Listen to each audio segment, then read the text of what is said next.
Good morning everyone, সবাই কেমন আছো? আশা করি সবাই খুব ভালো আছো। তোমাদের ভালোবাসায় আমিও আজকে খুব ভালো আছি। তো সকালবেলা আজকে মিষ্টি রোদের আলোতে না আজকে আমার ঘুমটা ভেঙে গেছিলো। তো বাইরে দাঁড়িয়ে না বেশ প্রাকৃতিক দৃশ্যগুলো দেখছিলাম আর উপভোগ করছিলাম।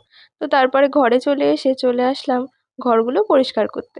তো ঘর পরিষ্কার করে নেওয়ার পরে আজকে আমার কাছে না বেশ টাফ কাজই মনে হয়।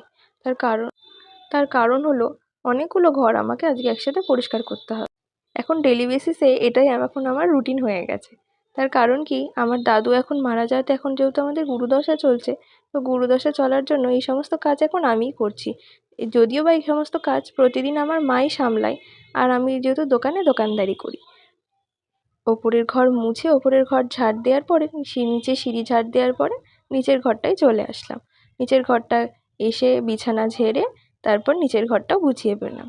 নিচের ঘরটা গোছানোর পরে চলে এসেছিলাম একটু বাইরের দিকে আসলাম, তো এই ঘরটাও মোছা হয়ে গেল।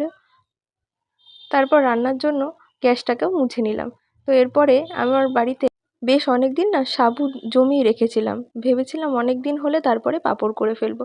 তো বেশ কিছু সাবু জমিয়ে রাখার পরে তো আমি আর কি পাঁপড় করেছিলাম। তো পাঁপড়ের জন্য ওপরে গিয়ে ছাদে পাঁপড়গুলো রেডি করে তারপর স্নান করে চলে এসেছিলাম রান্না করতে। তো তাড়াতাড়ি করে রান্না করে নিতে হবে, যেহেতু আজকে আমার এক জায়গায় বেরোনো আছে। তো আজকে সিম্পলি মেনু করেছিলাম, সেরকম কিছু একটা রান্না করেছিলাম না। আজকে শুধুমাত্র ভাত আর একটু সেদ্ধ তরকারি। আর আজকে যেহেতু আমার গুরুদশা চলাকালীন যেহেতু কোনো মশলাপাতি বা কোনো তেল দিয়ে খাবার খেতে নেই, তো সেই জন্য সমস্ত রকম সবজি দিয়ে আজকে ঝোল বানিয়েছিলাম।